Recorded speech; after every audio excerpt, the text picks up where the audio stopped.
Good afternoon, everybody. It's Steve Smith again, coming to you for live at our booth at AHR Expo. My next guest, I don't think you need much of an introduction, but we're going to give you one anyway.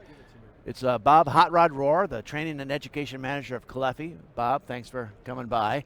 As I said, I think everybody listening knows who the heck you are. Well, I don't know if that's good or bad. For the two people true. that don't, why don't you tell us a little bit about your life in the PHCP community? Yeah, I mean, I've been in this business for decades now, I guess is the right way to say it. We've known each other for probably 30 years, so, but been with Caleffi, I guess, going on 14 years now or something, so training manager there, and went right from my business, being a plumber contractor, right to work for Caleffi as their training education person, and it's been a great ride. Love the company, love the people, and that was two things that attracted me to that. And I know we were going to talk about solar. When I first signed on, they said we want to get in the solar business. I've always been happy to be involved with that group because it's had so many up and downs over the years. And then the other thing that attracted me to Caleffi is they said, well, we want to do a lot with education. That was one of the things that we do in Italy is a lot of training, for different groups. And they said, we want to do a publication, we want to do a lot of seminars and stuff. So I said, yeah, sign me up, and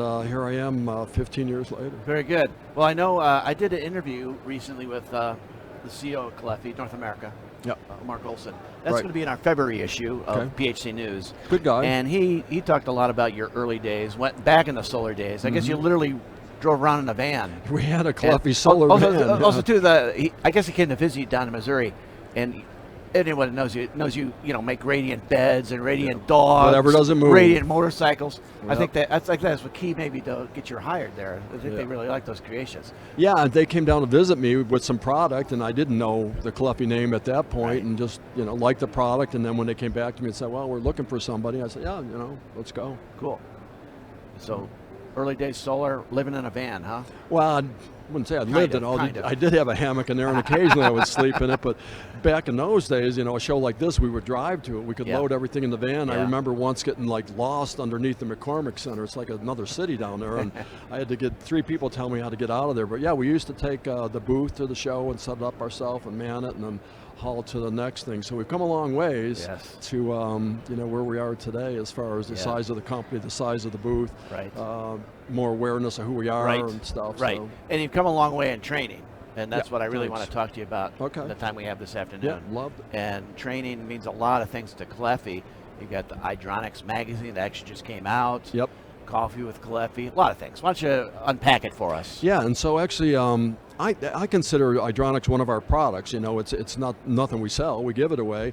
But it tells a lot about our company and just the industry in general. It was never intended to be a sales piece. It was always intended to be, talk about technology or a component or part And our issue number 30 is just coming out. And actually, what's interesting about that, in Italy they've been doing it twice as long as we have. Issue number 60.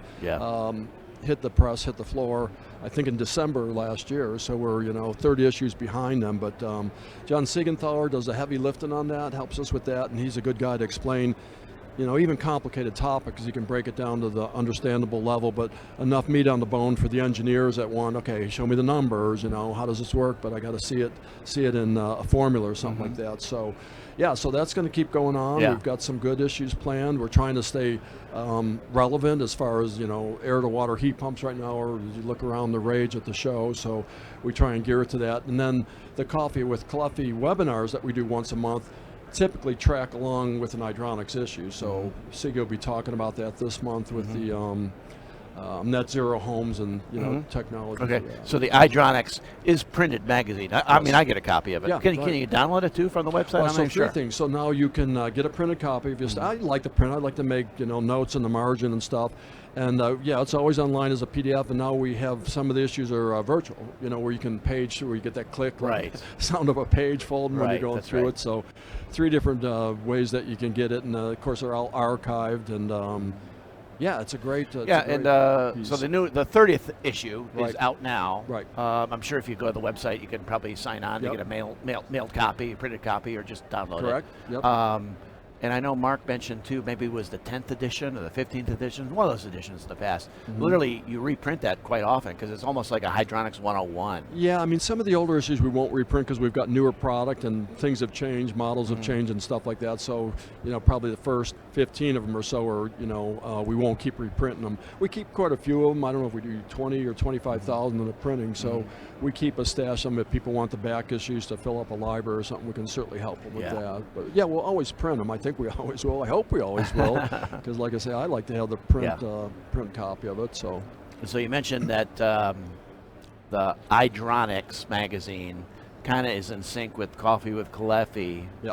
So what's new with Coffee and Caleffi? What's coming out? So you that's John Siegenthaler, I should say. Right, so he'll do an hydronics issue, and then we always have a Coffee with Caleffi that follows that issue. But in between the issues, because we only do them twice a year, we're getting more guest speakers on there. We want to reach out to other people in the industry. Sometimes it's a contractor, an engineer, maybe another manufacturer that wants to talk about whatever the industry wants to hear. We like to hear from the listeners. Well, what can we do for you? What can we write about? What can we talk about? What can we get, the awareness out about with Legionella, with some of our plumbing products? We wanted to address that. So we try and, follow the, what the industry needs or wants.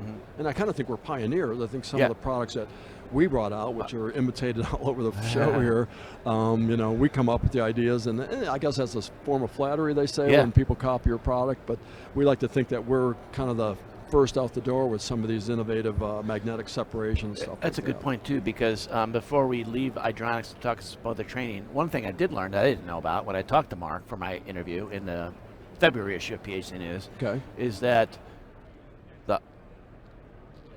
I think it was hydraulics in Italy. Hydraulica. Yeah.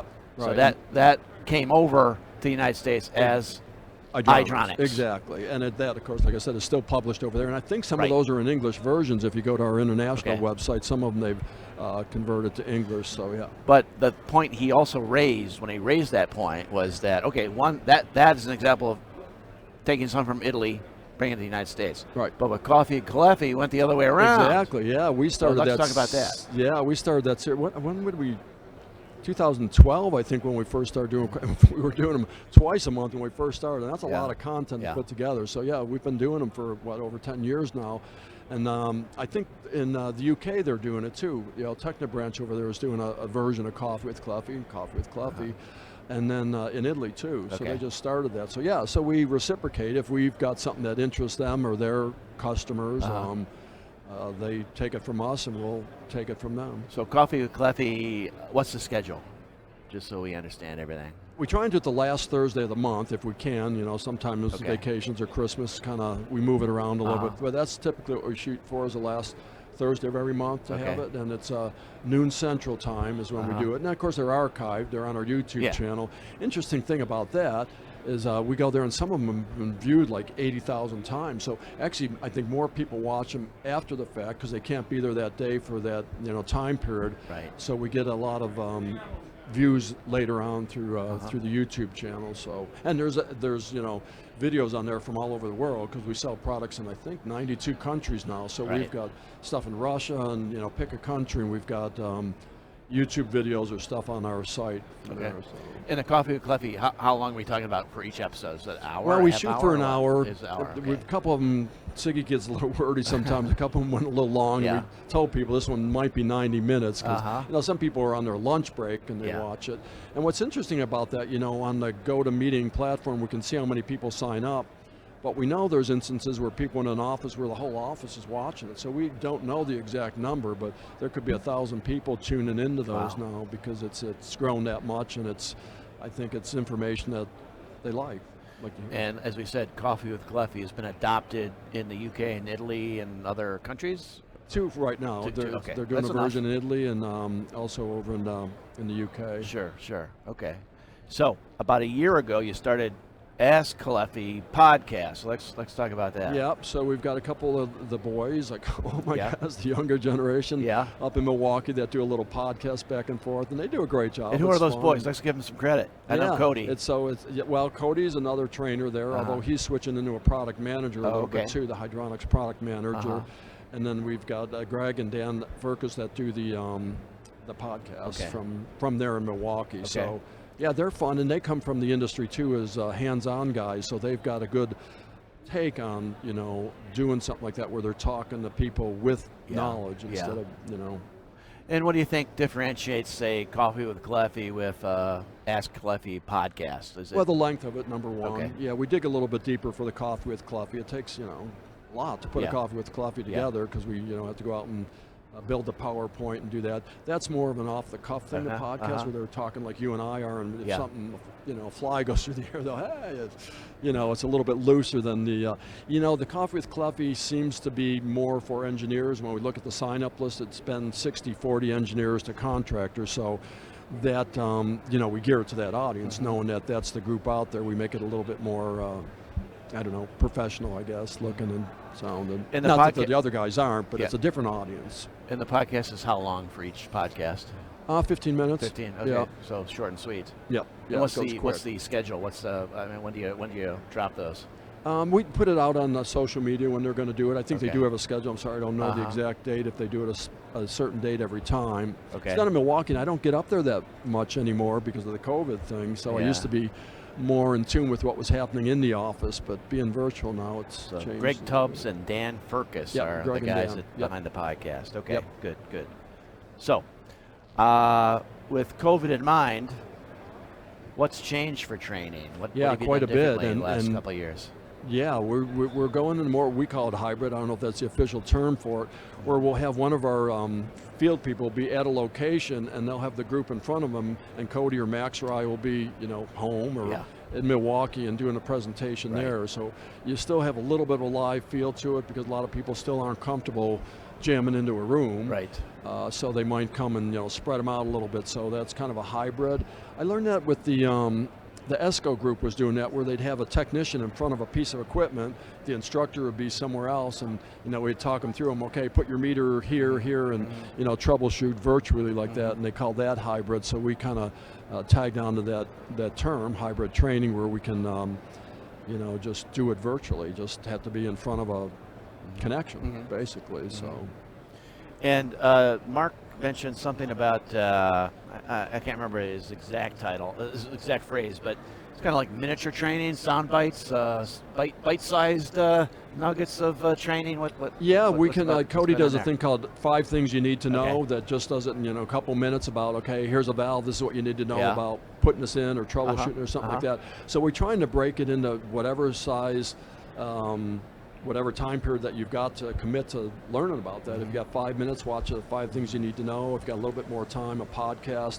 If you got an hour that you can commit to more in depth on it, the Coffee with Caleffi, and then the Hydronics you can read for the rest of your life.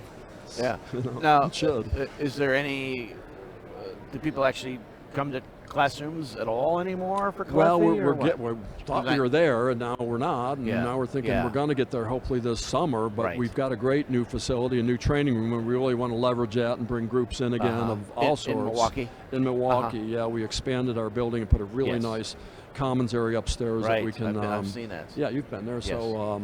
And a nice deck on the outside that you can go out for lunch. So we definitely want to use that, and we want to get people to come there, and we think we know they will. As soon as they feel comfortable doing that, we're ready to let them in. So still kind of in flux on whether that can be done. Yeah, we had our own people, the rep meeting there recently, and it went pretty well, and everybody lived through it, and nobody got sick. But, you know, it just depends on the comfort level of the people. We want to make sure they're comfortable there. But the hybrid is kind of like, you know, I'm sitting here broadcasting like we're doing now to someone sitting in a wholesaler or a contractor exactly. office, A whole engineer's office. We do them for engineers where they might, in fact, most of the engineers are still at home, a lot of them. So, you know, they might get a DoorDash or something and bring them food instead of us bringing the lunch in. They'll order it in or we'll send it in so they could be watching. They could be in their pajamas. Maybe they are. So that makes it pretty easy. And you guys would routinely, I guess I'd call them road shows. I mean, you would physically go to places all over in the country. Cody Mack, your son Max is also involved. So you aren't able to do that. Not as much. I mean, I was in the Carolinas here about a month or two ago now, I guess. And so I did a live training there for a couple events, and I'm going to Arizona here in 2 weeks, I believe. So there are some places that are a little bit more open than others. It just, depends on the day, really. Right. Comes down to that. Some days you don't even want to get on a plane when you can listen to the news or the opinions out there. Yeah. But yeah, I mean, we're going to do whatever it takes. So we'll see where it goes. Hope for the best. Yeah. Well, listen, I want to wrap things up, and I know I follow you on Instagram, and I've seen your post the last couple of days of some things you've seen at the show here. Can you just briefly say some highlights of products? Yeah, and no, things I you've thought seen? it was a good show, all things considered, and just the time of the world that we're in right now. But it's busy right now. Here we are looking at aisles with people in, and a lot of new stuff. I like the little mom and pop booths. I always look for something kind of unique, so I found some clever things out there, and a lot of air to water heat pump technology. I'm really interested in that, and there's certainly a lot of players here in that industry. So yeah, I thought it was a good show. I mean, I'm sure the numbers aren't going to be what they have been in the past, and hopefully Atlanta next year will get us back to those numbers. But I didn't think it was a bomb by any means, and I thought I'd put it some. No, we see some people out in the aisles just looking around here. Yeah, that's what I mean. I'm looking down the aisles right here, and the other side too. So the first day was a little slower over there. I actually started over there, but I think people come in the door and they always turn to the right and they end up in this hall first. And then the second day they make it over to the other side, and then. Well, I got one last question, and I didn't talk to you beforehand, so I don't want to throw you a curve, but I know 2 years ago you won the Carlson Hallahan Award. Yeah, that's right. So I was hoping, there would be a new award winner this year, but I know with everything going in flux. Well, and that was it. We put it before because the past recipients are the voters on the next one, and so we said let's just wait a year. So I guess I'm a 3-year. So you're a 3-year winner. Oh, that's good. So yeah, that's all right. And so hopefully, I don't know how and where we'll do it next year. Hopefully at the Atlanta event, we can do the handoff. Yeah, it's always a fun event to attend. Yeah. I was hoping that it would take place, and I figured, well, I haven't heard anything, so I don't think we're going to have to wait another. So it looks like we're going to have to wait another year. Yeah. Yeah, it is what it is. But very good. Well, what was the other thing I was thinking? There's one other thing. I guess you covered it all. Is there anything else on your mind? Or I was going to ask you that. Well, let me look. I think I had a little cheat sheet here, but I think we covered a lot of the topics. Yeah. Thanks everybody for tuning in and listening, and let us know what we can help you with. For training or anything else. I'm sure they can find out everything they need to know by going to the Caleffi website. Oh yeah, everything's on the website. All of our education stuff's on the website. Our product catalog, technical brochures, BIM files. I mean, anything you need is out there. Perfect. So, well, it's been thanks fun. for coming by. Yeah, thank you for having me. Always a pleasure. We're going to take a little bit of a break, and we'll be right back with a very good, this is a great interview, but I think I've got a pretty good one coming up next with Dan Foley, so stay tuned. Good guy, I know Dan.